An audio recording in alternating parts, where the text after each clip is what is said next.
अनि thank you so much हाम्रो मङ्गहरूलाई अनि एकदम धेरै माया त्यति त भन्न सक्छु।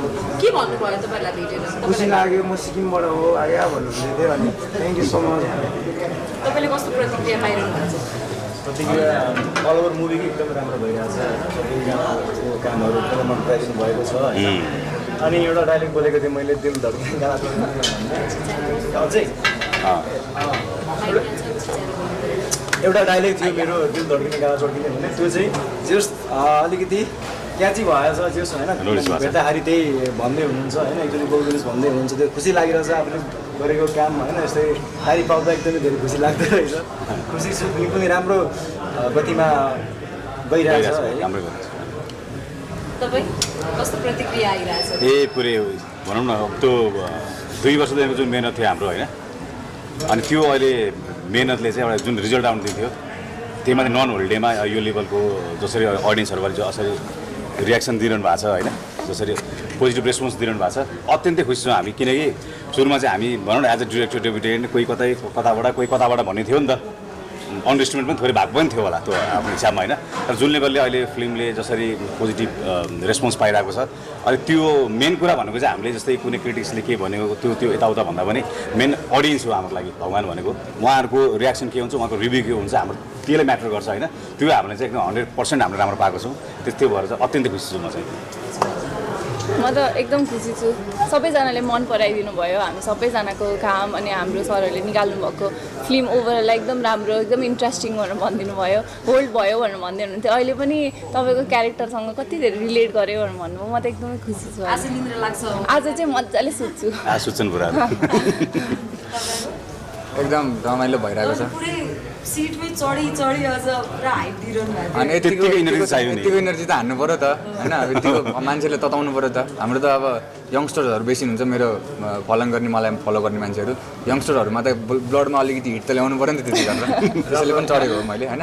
त्यो हललाई डिसरेस्पेक्ट गरेको होइन चेयरलाई होइन। तर त्यो चाहिँ क्रेज चाहिँ अलिक जगाउनु पर्छ जस्तो लाग्छ हामी सबजनाले। अनि मेन कुरा चाहिँ के हो भन्दाखेरि अघि बजाङबाट एकजना बाजे आउनुभएको थियो, मतलब हलमा फर्स्ट टाइम थिएछ, पहिलो मुभी हेर्नुभएको अरे, त्यो पनि होस्टेल 3 है। त्यसैले यो चाहिँ उहाँले पनि 71 इयर्सको हुनुहुन्थ्यो, उहाँले पनि इन्जोय गरिराख्नु भएको छ भनेपछि सबै एज ग्रुपको लागि दामी नै मुभी बनाएछौँ जस्तो पनि फिल भयो। थ्याङ्क्स टु हाम्रो इन्टायर टिम सबैलाई है, जो क्यामेरा अगाडि स्क्रिनमा अहिले हामी देखिरहेको छौँ, क्यामेरा पछाडि पनि जतिजना हुनुहुन्छ, जतिजनाको पनि मेहनत लागेको छ उहाँ सबैलाई म सम्झिन चाहे यो कुरामा चाहिँ है। थ्याङ्क्स। यो कुराले चाहिँ अब उहाँहरूकै मेहनतले गर्दा पनि यस्तो राम्रो मुभी बन्न सक्यो, सफल भयो होइन। अब भगवान्को कृपा छ होइन, भगवान्ले कृपा राख्नुहुन्छ।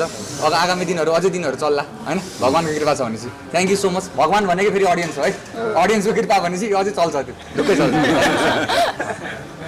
मलाई पनि एकदमै खुसी लागेको छ। जस्तै अब यो होस्टेल हाम्रो रिलिज हुनुभन्दा अगाडिको जुन डर थियो, अनि त्यसलाई चाहिँ अडियन्सले जसरी माया गरिदिनु भयो, जसरी रुचाइदिनु भयो, अनि त्यो चिजले चाहिँ झन् हामीलाई चाहिँ एकदमै एक्साइटेड फिल गराएको छ। र अझै के होला भन्ने चाहिँ एकदमै झन् भित्र चाहिँ उत्सुकता भरिएको छ।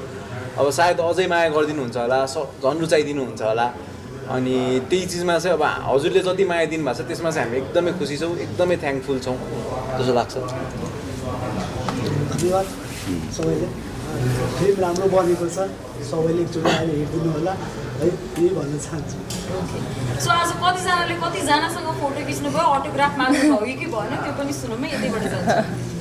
मेरो चाहिँ यो पहिलोचोटि थियो नि त, मैले त्यो गर्नै भ्याएँ जस्ट म चाहिँ खुसी भयो क्या। हुन्छ नि आफूले गरेको कामको चाहिँ होइन, यस्तो अनेस्टली हुन्छ नि यो तारिफ रिभ्यू दिँदा चाहिँ खुसी पनि लाग्दो रहेछ क्या होइन। अनि मन पराइदिनु भयो होइन। अब एउटा छोटो एउटा स्पेस भए पनि सिनेमामा यस कामको रेस्पोन्स चाहिँ राम्रो पाइरहेको छु होइन। अनि अघि त्यहाँ हाप्यापछि बाहिर निस्केर त्यति बेलामा चाहिँ म आफै छक्क परेँ क्या, यस्तो भएछ भनेर इम्प्याक्ट परेको रहेछ नि त होइन। हेर्ने दर्शकहरूलाई खुसी लाग्यो। अहिले यहाँ पनि आयौँ, यहाँ पनि यस्तै माया सपोर्ट पाइरहेको छु भनेपछि हाम्रो सिनेमै एकदमै राम्रो बनेको रहेछ भन्ने कुरा चाहिँ मैले बुझेँ होइन। जसमा चाहिँ हाम्रो ससन परेल दाईको पहिलो डिरेक्सन, तर हेर्दाखेरि कतै पनि लाग्दैन कि पहिलो डिरेक्सन हो भनेर मैले अडियन्स भएर हेर्दा पनि। त्यसमा चाहिँ हाम्रो माधव दाई एकदमै राम्रो छ, स्क्रिप्ट एकदम राम्रो छ, डिओपी यस्तो दामी छ हाम्रो फिल्मको होइन दाई।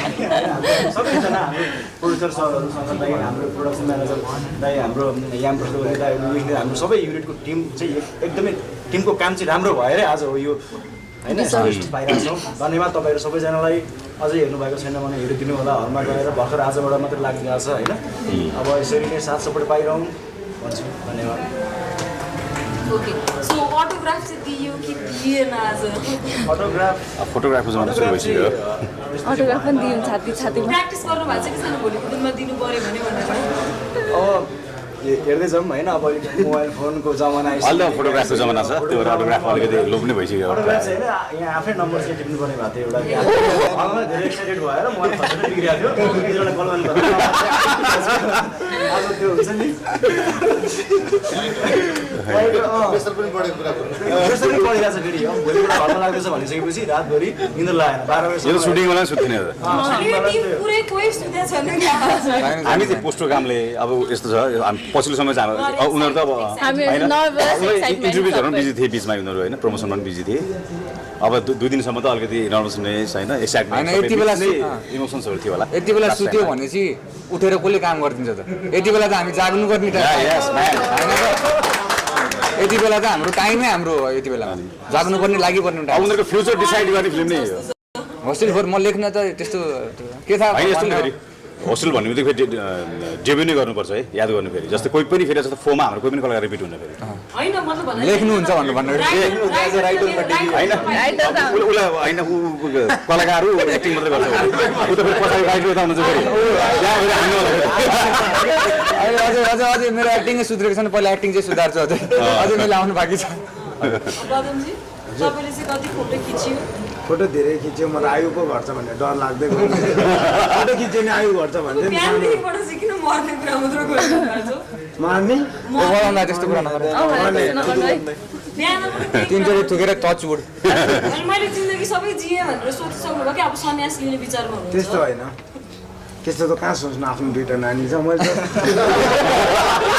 भनेको मात्रै हो। यस्तो खुसी देख्दा अब क्या अब कहिले नभएको नि त यो कुराहरू लाइफमा।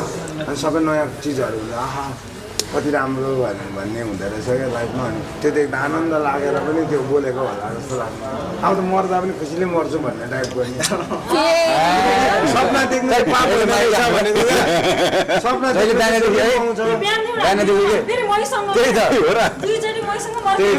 भनेर मलाई मार्ने नि हो। झन् डबल भनेर मार्ने रहेछ यार। विशेष गरी कलाकारहरूले जति तारिफ पाइरहनु भएको छ तपाईँले त्यो श्रेय तपाईँलाई पनि जान्छ होइन। हरेक पात्र बनाए भन्नेमा चाहिँ कतिको गर्व महसुस भइरहेको छ? त्यही जुन स्क्रिप्ट जसरी हामीले माधव सरले बनाउनु भयो होइन, अनि जसरी क्यारेक्टरहरू जसरी भनौँ न डेभलप भएर आएको थियो। हामीले कास्टिङ प्रोसेस लामो थियो क्या हाम्रो। र 1 इयर लाग्यो होला हाम्रो यो फिल्म ठ्याक्कै स्टार्ट गऱ्यौँ 2 वर्ष भइसक्यो होइन। इट्स अब जस्तै फिल्महरू थाहा पाउनुहुन्छ जस्तो त्यो क्यारेक्टरहरू चाहिँ हामीले चाहिँ न्याय हुने गरेर उनीहरूले त्यो क्यारेक्टर जस्टिस गरेको छ कि छैन भने तपाईँले हेरेर थाहा पाउनुहुन्छ होइन।